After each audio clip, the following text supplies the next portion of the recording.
Hello everyone, आपका स्वागत है हमारे यूट्यूब चैनल शिक्षा सेवा में।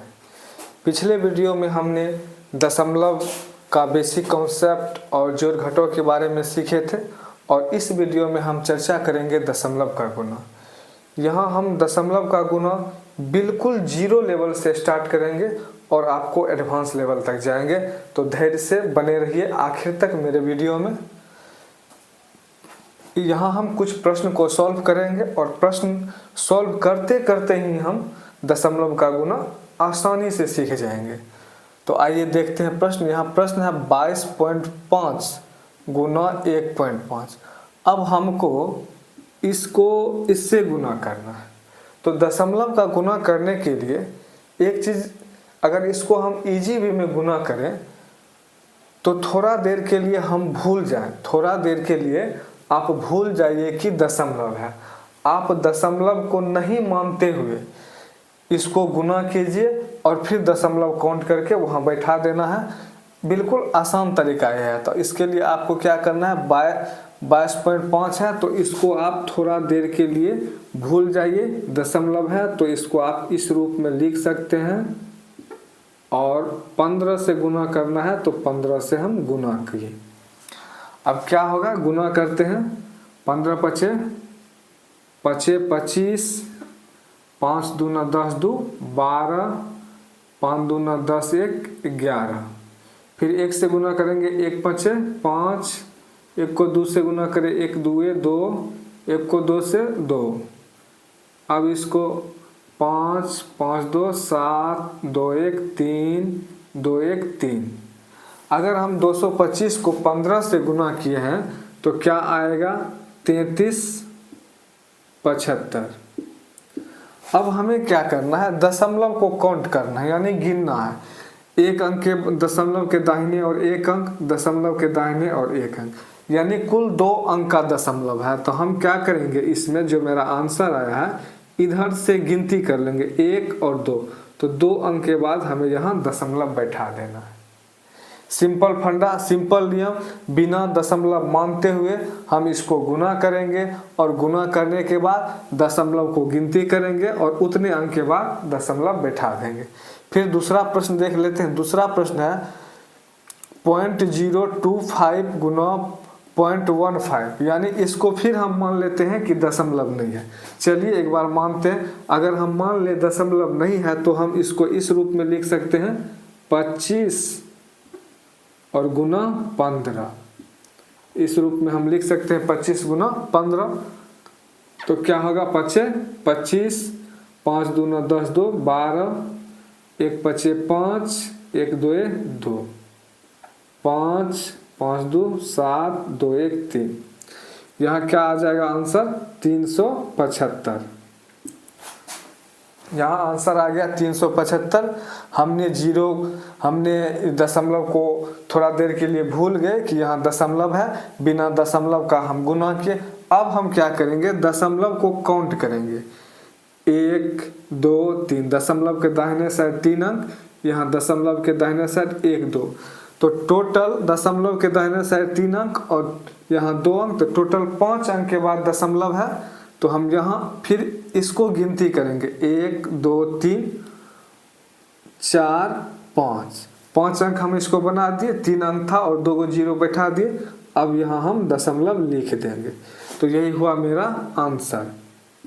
यहाँ भी हम वही किए, बिना दशमलव का गुना किए और गुना करने के बाद दशमलव को काउंट किए। यहाँ 3 अंक और यहाँ 2 अंक, दशमलव के बाद 3 अंक है, दशमलव के बाद 2 अंक है, टोटल 5 अंक हुआ। 375 मेरा आंसर हुआ और हम इसको 5 अंक बनाने के लिए 2 0 लगाए और मेरा आंसर आ गया। तो इस प्रकार आप आसानी से कोई भी दशमलव का गुणनफल है तो उससे आप थोड़ा देर के लिए भूल जाइए कि दशमलव है, थोड़ा देर के लिए भूल जाइए कि दशमलव उसमें है और बिना दशमलव का आप गुना कीजिए और गुना करने के बाद पुनः उतने अंक के बाद आप दशमलव लगा दीजिए। तो उम्मीद है यह विधि आपको पसंद आया होगा। अब हम सीखेंगे दशमलव का भाग संबंधी। यहाँ 2 टाइप का सवाल है। टाइप 1 में है 0.21 भागा 17, यानी सिर्फ एक तरफ ही दशमलव है। और टाइप 2 में है दोनों तरफ दशमलव है, मतलब इसमें भी दशमलव है और जिससे भाग देना है उसमें भी दशमलव। तो हम दोनों तरह के सवाल को देखते हैं। इस तरह का अगर सवाल आए, इस तरह का अगर सवाल रहे तो इसको बनाने का सबसे आसान तरीका है कि इसको गुना के भांति ही इसको आप मान ले कुछ देर के लिए कि दशमलव नहीं है। अगर हम मान लेते हैं यहाँ दशमलव नहीं है, इसको ऐसे लिखिए 0.0221 भागा 17, इसको ठीक से लिख देता हूँ 0.221। कुछ देर के मान लेते हैं कि यहाँ दशमलव है। जब दशमलव नहीं है तो हम इसको ऐसे भी लिख सकते हैं 221 भागा 17।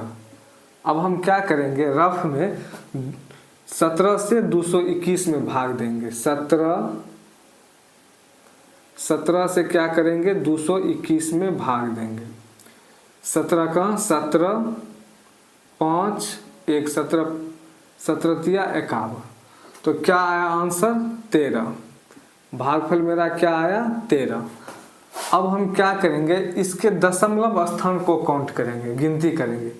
मतलब दशमलव के दाहिने और कितने अंक है, 1 2 3 4, या इधर से भी काउंट कर सकते हैं 1 2 3 4। 4 अंक के बाद दशमलव है तो हम इधर से गिनती करेंगे 1 2 3 4।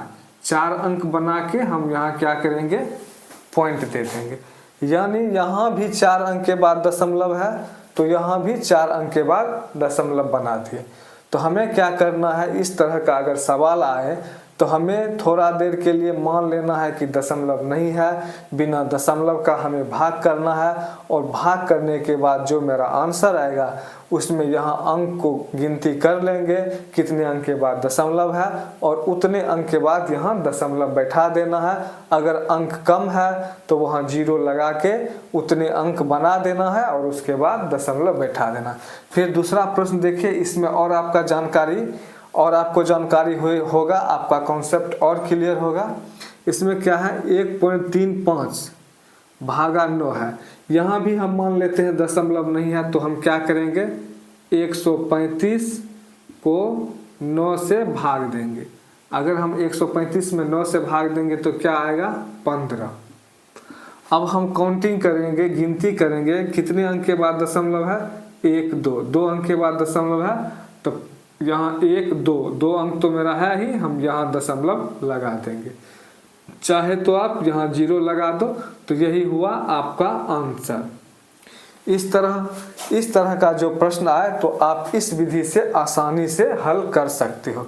फिर आते हैं इस टाइप के प्रश्न पर। अगर इस टाइप का प्रश्न आए जिसमें दोनों तरफ दशमलव है तो इसमें हमें क्या करना है, इसमें अगर इस विधि से बनाए तो थोड़ी सी मुश्किल होगा। तो इसके लिए हम एक और साधारण विधि आपको बताते हैं। जैसे अगर मेरा सवाल है 6.25 भागा 0.5, तो इसको हम क्या करेंगे, यहाँ लिखेंगे 6.25 डिवाइड ऐसे लिखें या इसको बटा बोलें, बटा 0.5। अब एक चीज़ आपको समझना जरूरी है। अगर हम ऊपर में पॉइंट है, अगर ऊपर के पॉइंट को हटाएंगे तो नीचे में 0 लगाएंगे। पॉइंट के बाद जितना अंक है उतना 0 लगाएंगे और अगर नीचे के पॉइंट को हटाएंगे तो ऊपर 0 लगाएंगे। नीचे में जितना अंक है उतना हम 0 लगाएंगे। इस चीज़ को आप हमेशा याद रखेंगे। तो यहाँ हम क्या करेंगे, 6.25 है, चलिए दोनों तरफ 1 से गुना करते हैं। 1 से गुना करने पर कोई अंतर तो आएगा नहीं, कोई परिवर्तन ना आएगा। तो 6.25 है और 0.5 है। तो हम क्या करेंगे, नीचे में क्या है, ऊपर में क्या है, दशमलव के बाद 2 अंक, तो यहाँ 1 पर 2 0 लगाएंगे। और यहाँ क्या है, दशमलव के बाद 1 अंक, तो ऊपर में 1 0 लगाएंगे। सिंपल नियम, ऊपर में दशमलव हटाने के लिए हम नीचे उतना 0 लगाएंगे और नीचे का दशमलव हटाने के लिए हम ऊपर उतना 0 लगाएंगे। दशमलव हट गया। अब क्या हो गया, 625 बटा 5 इसको हम इस रूप में भी लिख सकते हैं 625/5 गुना 10/100। अब क्या करेंगे, एक शून्य कट गया। अब 5 से हम इसको काटेंगे, 5 का 5, 5 दूना 10 और 5 का 5, 5 दूना 10, यहाँ 2 आया, 5 25। अब आया मेरा आंसर 125/10। अब 125/10 आया है। अब अगर हम 10 को हटाते हैं तो नीचे क्या है, नीचे 1 पर 1 जीरो है, तो अगर हम 10 को हटाते हैं तो 1 अंक के बाद जीरो आ जाएगा। तो यहाँ क्या होगा 12.5। नीचे अगर 1 जीरो है, अगर इसको हम जीरो हटाएंगे तो ऊपर में 1 अंक के बाद दशमलव आएगा। अगर यहाँ 2 जीरो है तो अगर इसको नीचे वाले 2 जीरो को हटाएंगे तो वहाँ 2 अंक के बाद दशमलव आ जाएगा। अगर प्रश्न में इस तरह से रहता 125/100, तब हम क्या करते, यहाँ 2 अंक के बाद इसको हटाने के लिए यहाँ 2 अंक के बाद जीरो लगाते, तब हम 1.25 लिखते। तो इस तरह आप भाग विधि से दशमलव का भाग भी सीख गए हैं। चलिए